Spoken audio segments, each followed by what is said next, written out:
I mean, What's going on? Week 3 in the books. What's up, League? We are back for another episode of the pod about to break down all the action from week 3. Another great week. We looking at the standings, we now have 3 unbeaten teams left at 3-0. We got Goddard at the 1 seed with the most points. Orf at number 2, also 3-0, and the Snakes sitting right there at 3-0 after a win against the Possums Sunday Snake night. Snake's sitting there with the least points against too. That's true. That happens. And then we got Nate at 2-1, only 2-1 team. And then after that, we've got Rocket Charlie 1-2, Austin 1-2, the Maulers 1-2, also Todd, and then 2 teams sitting winless still right now, Martinez and Jordan. So it's getting interesting. A few teams kind of pulling away. A couple of those bottom teams need a win in a bad way. And looking at the matchups, we've got the 0-3 Giggles facing the Renegades this week coming up. We got Martinez facing FNG, so all teams that need a win bad. And then you've got myself and Orf going at it, and the Possums and the Gladiators as well. So, and then the Maulers in Austin to round out next. Somebody referred to this as rivalry week on the thread. I don't know who that was, but is that how everyone feels? Is that accurate? Well, let's look. Do you? I mean, definitely for me, we know my rival is Orf for sure. not for me. I don't rival Austin. I don't consider Austin my rival at all. Hard to rival Austin, honestly. He Yeah, I don't doesn't think do Austin's much. anybody's rival. I think I hate Rocco the most, so I'm gonna have to go with him.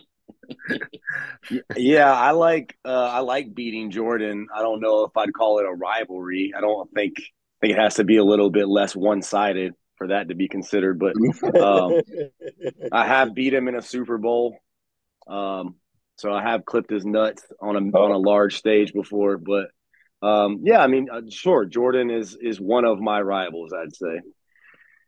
Yeah, so that's a good, Well, definitely a good matchup for you. I know Lucci, your rival got to be probably Martinez, just with this yeah, trash talk that goes on there on yeah, the Yeah, thread. So that's a yeah. given. I mean, like a rival, like a hammer and a nail. I'm the hammer, but yeah, sure. Like, yeah. Well, man, yeah, it's going to be fun. It's going to be a good week. But before we get too far ahead of ourselves, we got to break down last week. So um, maybe you should I start, or one of you guys want to kick it off with a matchup? uh, yeah. I mean, I can start. I guess since I'm doing two this week, we'll start with you and Crady. Yes. I mean, the highest scoring total in the league. I mean, that was, high flying. I think I said something in the thread about this. Um, you've it's been the perfect storm. Weird how that works when you make the schedule, but it's been the perfect yeah. storm. When like the first two games, I think I outscored you maybe, and both of us close. It was right around the same, and I was 0-2, and you were 2-0. So matchups are like just incredibly important, obviously. And then, of course, you face the Possums. He's got like the second or third highest score in the league, and then you have the highest score in the league. So it's just kind of, and that's just how fantasy works. A lot of times, man, it's a lot about matchups and who you play and when you play them. But I mean, you're 3-0, can't take anything away from it. I mean, Possum. I mean, you guys have two of the better teams in the league this year. I think that's pretty apparent. Um, the Lamar Jackson thing, he finally kind of got going. It's crazy to me. We talked about this on Sunday. It's crazy to me that he like had around the same amount of points as Tua with like what Tua was doing. But two rushing touchdowns, rushing yards. I mean, that's why rushing quarterbacks are kind of at a premium. um, and I mean, dude, good game from pretty much all the way around. Miles Sanders, my boy, 14 points, and I think he even got injured in the game. There's been some debate, in particular by Martinez on James Conner's viability moving forward. He's put up sneaky good numbers. If you really dive into the numbers, he's sneaky. He's kind of like the Goddard of the NFL, right? Of our league. Like he just is sneaky. Like you don't really expect much, and then you look back and he's got like 20 points, 18 points. Jefferson has been elite all year, number one in yards. CeeDee Lamb, he was on my team last year. Uh, um, he doesn't really have very many bust games. He's kind of like around 10 points, or he'll go off like 25. AJ Brown, who has not done much, he was key in that win. And we were all watching Monday night, and it seemed like every time Hurts threw the ball, it was to AJ Brown. Like, and he dropped 2 touchdown passes, square in the hands, hit him square in the hands, and he dropped 2 of those. So it could have been worse. Kittle, we'll see how long he stays healthy, but slow and steady. Jahan Dotson was the lone down spot. I was big on this guy. I actually drafted him last year, or picked him up on waivers last year. I had him, had a couple good games, but I had high hopes for him, and he just hasn't been really quite what you would hope. I'm actually not 100% certain what he's done the previous 2 games. Haven't paid attention. And then Philly's defense, yeah, Philly's defense is solid, man. Like you're gonna be fine with them all year. And then Angry Possums, Tua, much to Martinez's chagrin, Crady made the right call. Despite all the propaganda perpetuated by the old Cuban in the league, it was the right call. Played really, really well. McCaffrey is going to do McCaffrey what he does. As long as he stays healthy, that's easily the number 1 pick in the league. I know Martinez is kind of kicking himself over that one. Mixon, Olave, pretty steady. The middle of your roster there, the middle of your starters kind of gets a little suspect. I think that's kind of where you lost the game. Devontae Smith, you have Smith. He has A.J. Brown. They went to A.J. Brown all game, which conversely hurt you. So I think that was a big deal. I don't even know who this Puka Nuku guy is, huh? I'd like to touch on that real quick. Yeah, sure. We got word early fucking on that this faggot AJ Brown was a fucking crybaby bitch, went to his quarterback on the fucking sideline like a whiny little whore, and needed his fucking targets. And he couldn't even catch the fucking passes, hitting them right in the hands. So they kept feeding him and kept fucking feeding him. And sure as shit, I knew I was going to lose this game for basically a fucking week straight. I knew it. As soon as I saw him talking to him on the fucking sideline, I'm like, next fucking week, they're going to go to this faggot and he's going to fucking put me in the ground on a Monday night. And I knew it was coming. I fucking saw it from a mile out. And, now I've got this fucking slithering ass snake with his head held high, thinking he's doing something with the fucking lowest points against in the entire fucking league, lowest points for in the fucking upper echelon where I fucking belong. So I put a curse on him. I put a real legitimate curse on him, and I hope it was worth it beating me early in the season, because the rest of your fucking season is going to be abysmal. Yeah. If you haven't noticed yet, for the pod viewers, all like 2 of you, in the background you have the fucking possum curse there that Crady cast on Mike. So I'm eager to see how that plays out. And the fucking strobe light or whatever that was, I don't know. Halloween came early in the Crady household. All you're missing is the fog. Yeah. Like you got the curse in the background, the strobe light. We're gonna have to put a disclaimer up now for anybody with seizures that they can't watch this now. Mike has a seizure. That was scary. The possums are rightfully upset, and I think I know why. The Snakes beat him with the pump fake strategy that he was going with the whole time. Mike went wide receiver heavy, like Crady was smoke screening he was going to do. And Mike was, Mike's a running back guy. And during the draft, he was unsure of his strategy, but he's sitting here 3-0. He took the receivers that were that fell to him, and it's worked out for him. He hit with the running backs too. Miles Sanders and James Conner are formidable running backs at that round, 5 and 6, I believe, to support that cast of stud receivers. So 3-0. Crady regretting not sticking with the pump fake, I think, is what he's irked about. Mad at himself, probably. There's no and a big thing with Brady's roster. This freaking smoke screen. This deception about how great Zach Moss is, but he hasn't started him once in 3 games. Like he's going off on his bench. It makes me wonder a little bit. But He's the top 12 running back right now. Doesn't give why haven't you? confidence. He is, but why haven't you started the guy, bro? In 3 games, you haven't started him once. Well, let's just say his matchups weren't pristine. Like he was going against the Ravens the last week. The first week Yeah, he that's went fair. off. The first week he goes off. Who's to know he's going to go off? Second week Yep. he's going to the Ravens. That was the calculus there. All right. All right, Well, moving on to the next matchup. you want me to go next? Sure. I'll do. Well, and I just want to say, Nate, good game. That's all I have to say about the Snake, match. Really. Snake, you look too high right now to even know where you are. No, I was just letting you get it all out. Snake eyes adjusting to the light. All right. Anyways, The curse is working. Maulers and Giggles. Let's break that one down real quick. So, Lucci was Barn burner. yeah, barn burner. But he had some solid production out of a couple guys. Really, you owe the win to Debo Samuel, I would say. 22 points. Trevor Lawrence not getting it done. I think he was a lot of people expecting kind of a breakout.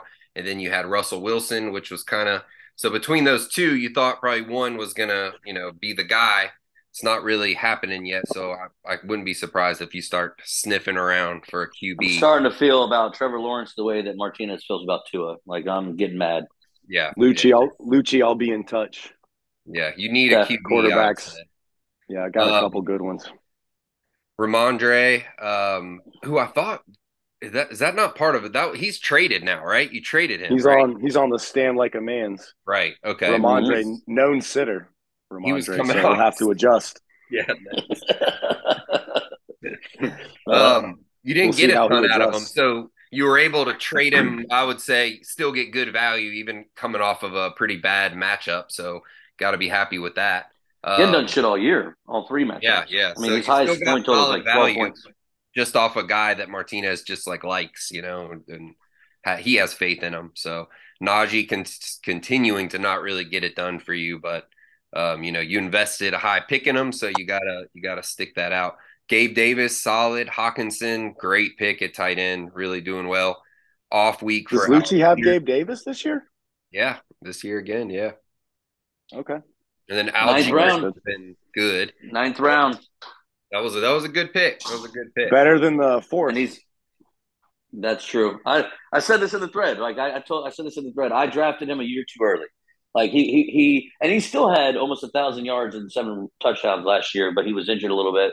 This year, like 1 year too early, but I got good value because of that. So yeah, and Kansas City defense did their thing against the terrible Bears offense. And then switching over to Jordan on that topic of the Bears offense, Justin Fields, another very poor game, only 10 points. Jordan as well has got to be thinking about a QB change. This is a little bit of deja vu from last year. When it was just like this early on, we clowned on him a little bit about Justin Fields. He ended up dropping him. He was on waivers, and then he picked him back up, and then he had a big end of the year. I don't think he would drop him now, and I think if he did, a lot of us would probably at least grab him and stash him just for like what could happen. But it's not looking good there. He needs a win bad, so you can't afford to wait too long on that. But I mean, you got to think it could turn around as far as from a rushing standpoint. His lone bright spot, Devontae Adams with huge matchup, huge game, 35 points. But Kyron Williams, who'd been great so far off waivers, didn't do much, 7.5. Gus Edwards, 5. A goose egg from Reynolds from Detroit. Drake London, only 4. Dalton Kincaid, 1. Robert Woods, 4. Struggling, but I've already seen on his lineup, he's already got Kamara back in his lineup, so that'll help him out. Saquon is listed as questionable, so that's probably coming around, and then at some point soon we'll know what's going on with Jonathan Taylor, so he could get some guys back and his team could look a lot different in the next couple weeks, so definitely not out of it yet. But they're supposed to be just on the Jonathan Taylor thing, if I could chime in real quick, he's supposed to be eligible to return Monday. So we'll know like this coming Monday. If again, that's why I've been holding off on the Zach Moss. The You're possums are not trying to. getting him. You're not getting him if he doesn't turn black. Yeah, right. Exactly. This guy's, he's trying to possum rate people. Yeah, I just, if he comes back, if he ends up coming back, then it's a huge boost for Jordan.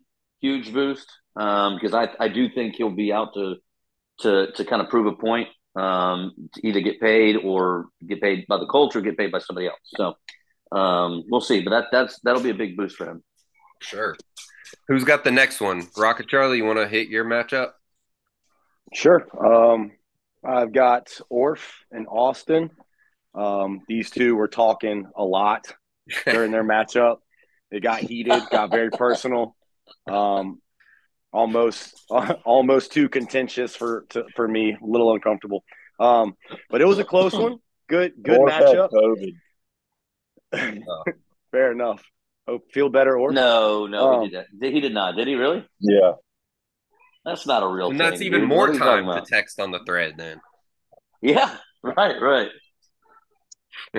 So Orf versus Austin. Pretty even matchup all across the board. A tale of kind of two scoring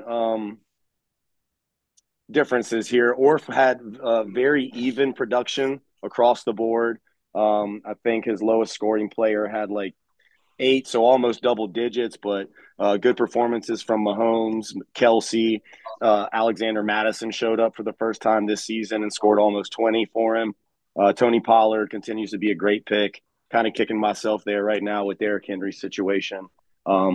But yeah, that guy seems like he's going to be productive for a good team. So Orth continues to roll. Austin had this matchup. If Breece Hall and Nico Collins could have done just a little bit more, fell by 6 points. Looks like Mike Evans' touchdown sealed the victory for Orth on Monday night. So, they were both at edge of their seats, I'm sure, watching the matchup. But yeah, Orth got the victory. I believe he's 3-0. So 31 points by Buffalo's defense. yeah, sorry, I meant to mention that as well. So yeah, Reek had 26, Buffalo D had 31. Yeah, I mean that's a lot. I mean 80 points by his QB, his defense, and Tyreek. It's a solid outputting.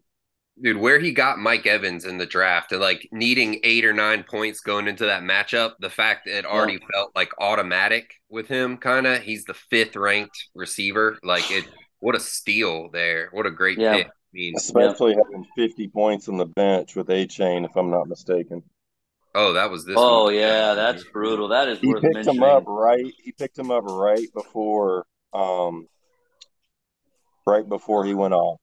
Yeah, but I doubt that guy was started. He was probably started in like 3% of leagues or something. Dude, he had 2 carries before that game. Yeah, 2. yeah. Nobody started. 2 carries. You're just lucky if you had him on your roster. Yeah, and he was a little injured, but like dude, Martinez drafted him. Yeah, Martinez drafted him, dropped him, and then Orf picked him up. So great pickup by Orf. And I do think if you had any Dolphin last week, you were pretty happy. Yeah, except for Jalen Waddle, who didn't play. But I do think A-Chain is, dude. I think he's going to take more and more of the carries from Mostert. I think that's the guy of the future. I don't think Mostert will be on the Dolphins next year, if I'm being honest. Mostert is killing it too.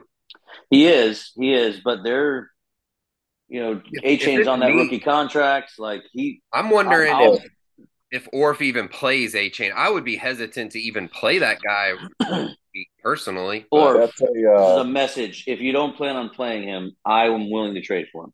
He's playing against Buffalo, and I wouldn't love that. I'd be a little hesitant personally. I mean, Mostert is that's a great segue into my matchup. Yeah. I'll just go ahead and get going. I have the Gladiators and Stand Like a Man, newly branded, known stand and shitters. They're the physics of standing up to wipe your ass is still something that escapes me, but to each their own. Mind blowing. This matchup was I want to say it was in the upper regions of where Stand Like a Man has scored so far this year. Um, I could be wrong, but he put up over 100 points, which is a respectable matchup. Unfortunately, he was going against the Gladiators that have done nothing but put up just, I think it's on average 130 points a week to this point because he has basically 133 plus point average because he's already over 400 points for. Um, Hurts had a good game, 19 points out of Hurts. Kenneth Walker, who there was some debate early on about whether or not he would be splitting carries with Charbonnet. That's never come to pass, and that looks like a great pick. Yep. 29 points out of him. Mostert with the top score on his team with 41 points. Again, back to that Dolphins matchup. If you weren't watching it, it would be no one would probably believe you the rate and the pace at which points were scored during that game. It was very, very unreal. But Joshua Kelly was a dull spot replacing Eckler. He did this all without his best guy, and he's done it the past couple of weeks without his best guy as far as draft capital goes. Eckler may come back, and likely since he's playing me, will come back, and he likely will have a great game. But his wide receivers, both, um, Diggs and Amon Ra both had 15 points, which is that's perfectly fine production. He made an error on the defensive call, -2 with the Cowboys, but nobody Who could have could have seen saw that that though? coming. Yeah, that would have been you would have had a crystal ball if you knew the Cardinals were going to come out and do that to him. On Stand Like a Man side, my everybody's been giving me a hard time about my trades, but Deshaun Watson came to play, put up 21 points for him. Gibbs, so far, I have to say that he is not living up to expectations. The preseason hype got a little bit out of control. And even with Montgomery hurt, he put up single digits this week. I just, whatever you can get for that guy at this point, a week old hot dog, half of a set of socks, whatever you can get, just get rid of that motherfucker because he's only going down. Javonte Williams, single digits, have yet to see him get going this year. The opportunity may increase as they become more comfortable with his knee. I don't know what they're doing, but they just, as a whole, during that game, running the ball went out the window. I mean, there was no way they were going to keep pace anyway, but that was a pretty early call. Jamar Chase, Sorry, fellas, I'm back. first big game of the year, put up 20 points. He got the AJ Brown treatment. I think that the squeaky wheel got the grease there. He was targeted early, often, and as much as possible. But Zay Flowers put up 9, whatever.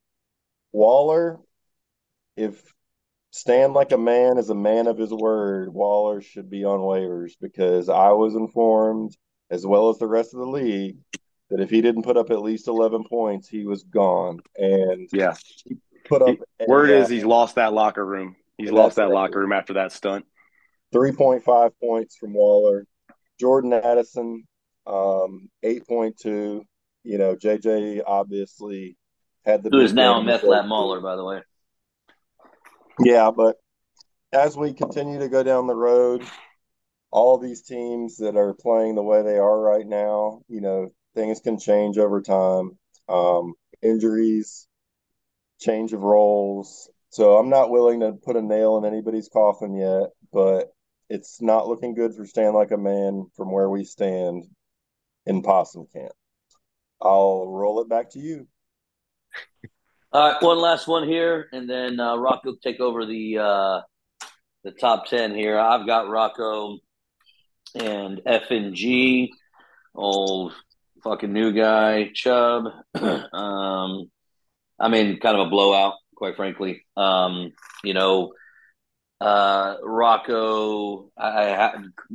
definitely the highest point total he's had all year. F and G. We'll start with him. Herbert went off. I mean, the dude was 405 yards, 40 of 47, 3 touchdowns. I know that because I was using that in terms of like argument with Tua and that kind of stuff. But yeah, he went off, absolutely went off. Brian Robinson or Bijan Robinson. I was thinking of Brian Robinson from Washington. Bijan Robinson, kind of a slow game for him. I mean, he started out, I mean, pretty hot the first couple games, a little bit slower for him. I mean, AJ Dillon, just not good, man. No, I not mean, good at all. I'm actually shocked the Packers won that game. They were down 17-0, so they basically had to throw the whole time. So, you imagine your running back's not getting a ton of carries in that scenario. Elijah Moore, that guy's, he was better off as a Jet. They just don't really utilize him that much. Calvin Ridley, down game. I mean, some of his key performers, some of the performers that beat me last week just really had a bad game. Lockett, average. I mean, Lockett last week against me, Lockett had like 20 something points, just went the hell off. And he did get a good game out of Mike Williams, which was, kind of, the stack with Herbert, obviously. Mike And then Williams Seattle D. last game. Yeah, you need to point out too that Mike Williams out for the season.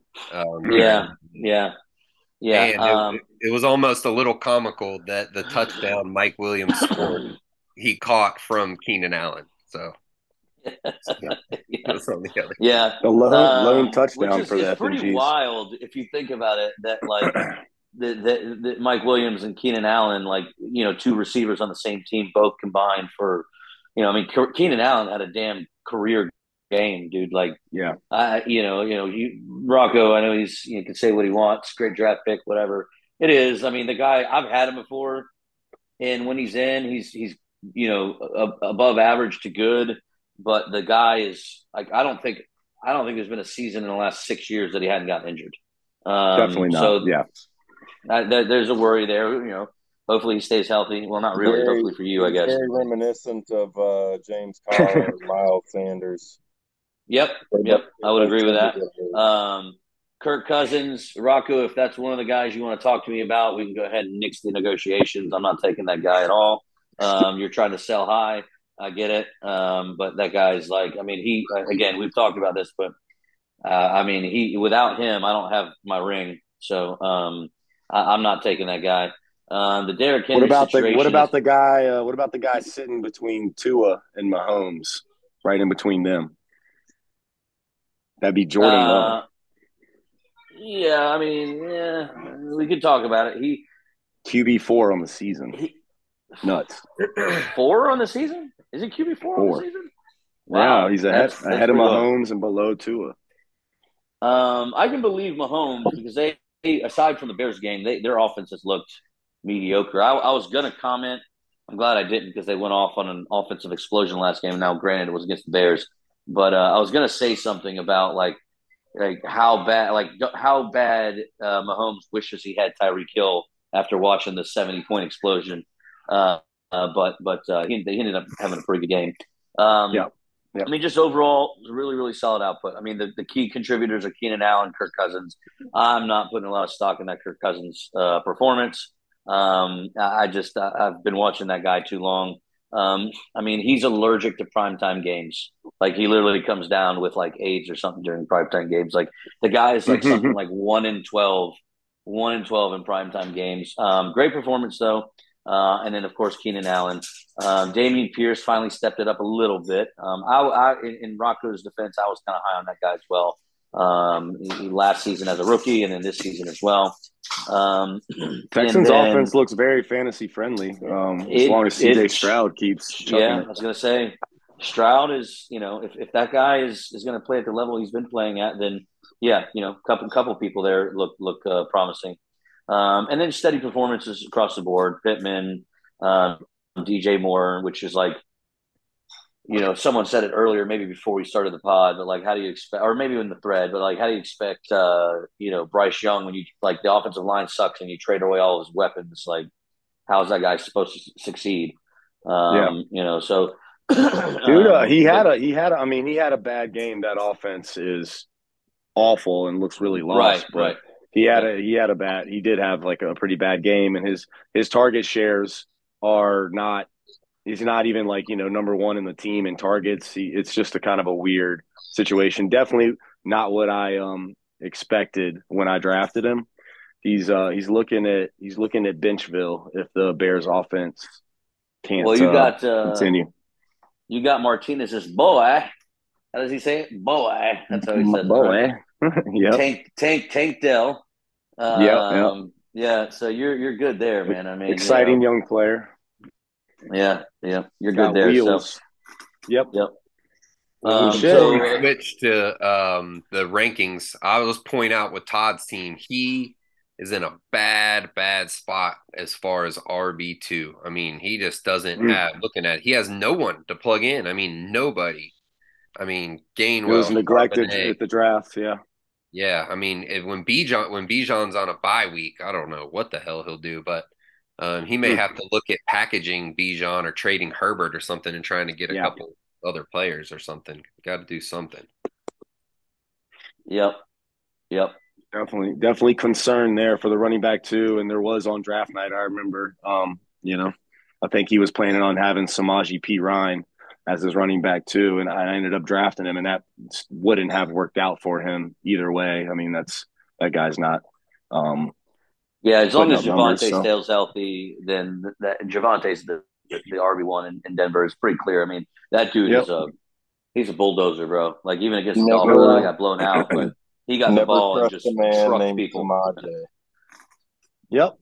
Bye weeks yet or no? Do any teams have buys or do they wait till week 5? That I saw. I think maybe week 5. So everybody gets to straight up again. Good luck to everyone, I suppose. I'm taking on the Giggles. This is I wouldn't call it a must win, but it's definitely a can't lose for the Renegades. That's a good way to put it. Team we need to beat, already at an uphill climb right now at 1-2, but I still feel good about the team. Feel like I belong in the top 4 right now. So we'll see how it goes. Like I said, I have I guess the easiest matchup, one of the 2 easiest matchups this week, looking to get a decisive victory against Jordan. Yeah. We're tied for 5th, so we need to step up. That's we're tied not accurate. No, well, agree to disagree. Points is a tiebreaker. Well, at the end of the season, it is. Fair enough. That's also a good point. But trying to break away from the pack a little bit this week, and I believe some of the heavy hitters. Don't we have a heavy hitter matchup, a 3-0 versus 3-0? Yeah, we do. Me and Orf. Like I said, correct. Rivalry and 2 3-0 teams. And just before we go into the rankings, all the talk about me setting the schedule, it's funny because I will be facing undefeated teams every week. That really backfired on you through week 5. You handled it well. I have faced no one with a loss. Nate was undefeated when we played. The week before, Austin was undefeated. In week 1, Martinez was technically undefeated. That's fair. That's fair. Don't believe a fucking word he says. Hey, it's true. It's facts. Snake whispers. Mike's had A+ schedule strength so far for the Snakes. Top 10. We'll go tight end this time. Start with the top 10 tight ends in fantasy through week 3. 10 Tyler Higbee. Either way. Pat Freiermuth at 9. Darren Waller at 8. George Kittle at 7. Donald Parham Jr. cracks back into the top 10. I believe he was picked up by the Giggle Fucks. Yep. Evan Ingram at 5. I guess he's thriving in that Jacksonville offense, even though they're struggling. Kelsey at 4. A lot of press around that guy and his new girlfriend. I guess she's a music star, but it's kind of annoying. If I'm Orf, I don't want to be dealing with that circus all season long. He's less annoying than Mahomes' wife. I would cut that guy immediately because it's a distraction to the locker room. Yep. And that guy needs to be on waivers just to send a message. Hunter Henry at 3. And then Sam Laporta at 2, the rookie for the Lions. And Hawkinson holding on to the number 1 spot for 2 weeks in a row. TJ Hawkinson. All right. All right, wide receivers. My boy, Tank Dell at 10. Got to start thinking. I'm so tempted to start that guy, man. Mm. I feel like Just- in top 10, you have to you should start him. He's so explosive, and word is him and CJ Stroud are best buds behind the scene. So he's getting force fed. Then Thielen at 9 with his performance on. Surprising there. Yeah, for sure. Old reliable. Guy like that. You know, Dalton's gonna go to a guy like that, a sure-handed receiver. Diggs at 8. Puka Nakua at 7. Debo Samuel at 6. Old Mike Evans at 5. Devontae Adams at 4. JJ Justin Jefferson at 3. Keenan Allen at 2. And Tyreek Hill, number 1. Running backs, at 10. Jerome Ford, Cleveland Brown. They got Kareem Hunt, but did he play at all? Did he get any? I looked He at did. it. He's on Yeah. Todd's bench, and he scored 4 fantasy points. And he's Okay. questionable. Yeah, Yeah. he actually got. I think he got more carries than even Ford, but Ford had a couple receptions and a touchdown, so he scored more points. But yeah, Gotcha. that guy hadn't played football in a while, so we'll see. James Conner at 8. I've My always boy. liked James Conner. Let's go. When he was on the Steelers too, like I can't remember what happened there, why they got rid of him, but you know they could use a he good got back hurt. like James Conner right now. He Pittsburgh got hurt could. a lot. That's what it was. Yeah. Didn't he have like Great cancer player. too when he first Yeah. started for Yeah, them? That was when he his was- thing. Yeah. When he was at Pitt, he did. He fell Right, because right. of that. That guy would have been like a top two round pick, but he Yeah. fell because at Pitt he ended up having cancer. He's the shit, Well. and he's proven it to all y'all this year. So don't worry. All right. Bijan Robinson at 7. We got. Did I say? Okay, sorry. At 9 was Brian Robinson. No, sorry. 9 was Bijan. 7 is Brian Robinson for the Washington Commanders. Oh, wow. Excuse me, Okay. guys. Kyron Williams somehow still at 6 after that losing performance for the Giggle Fucks. Yeah. He had my nuts he shriveled up didn't have a very great 3 game. hours. I mean, what did he have, like 12, 13 points? I guess the running He back had like 17, dude. Okay, This fair week, enough. Yeah. Yeah, this week Now, I mean, he had that's like 17 he only points. needed like 22 to win. So I could be yeah, wrong that's about that. I close. felt like he had 17. I don't No, think y'all's 7. score was that 7. close. Yeah, He had a bad 7 game. points, 7 He's points. definitely Yeah, you're just right. killing grass. And then A-Chain at 5. Huge performance from that guy. I don't remember a One running game back puts having him at 50. 5. That's crazy. A guy's got You know who did, like, Rocco? some serious speed though. I remember Jamal Charles having 50. Yeah, that's true. I think it was against Mike in the playoffs. Yep. Yeah, yep. I don't even Tony think I was part of Pollard. this league yet, but I remember that. Yeah, dude had some memorable games. We miss him very much. Tony Pollard at 4. Ken Walker, dude. Ken Walker the third looks like a solid running back one of the most confident running backs you can throw out there at this point. Just is a great runner. CMC at 2, and then Raheem Mostert at 1. So Raheem Mostert at 1. Dude, so crazy. So Goddard has Walker and Mostert, 2 of the top 3 running backs, and neither one of them drafted like in the top 5 rounds. Like the 2 of the top 3 running backs he got in like the he's getting 6th and 8th round. He's getting Austin Eckler back this week, which That's league on fucking notice, scary, man. dude. Yeah, that's Goddard's team is looking good right now, praying for injury. We got quarterback wise, Josh Allen from the Buffalo Bills just barely cracking the top 10. That guy's done, washed. Bills are done. Goff at 9. Russell Wilson at 8. So for all the negative Haven't started him the once. huge losses, guys putting up fantasy numbers still. Jalen Hurts at 7. Lamar Jackson at 6. Patrick Mahomes at 5. Jordan Love, Aaron Rodgers apprentice at 4. Tua at 3. And what the fuck? This guy is obviously going to be MVP, quarterback one before it's all said and done. Yeah, it's his season, two a season. Kirk Cousins at 2, and Justin Herbert at 1. So those are your quarterbacks through week notice 3. as much as we talk about the running QB, those top 3 so far are all pocket Are all passes. passing. Yeah. So that's not holding up right now. Yeah, Tua doesn't scramble, does he? Like ever? No. No. Yeah. All right. His teammates sure seem to like him.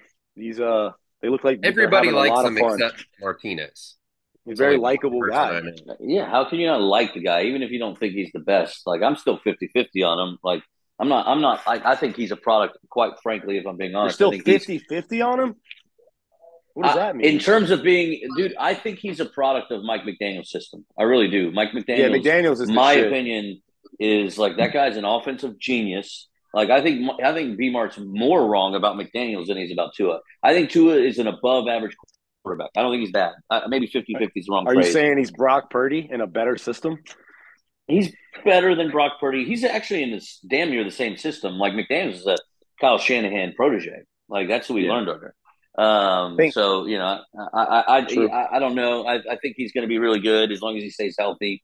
But I do think that he's more of a product of Mike McDaniel's system than like an elite MVP caliber quarterback. That's my opinion. He's a point guard, dude. He's the perfect point guard. Yeah.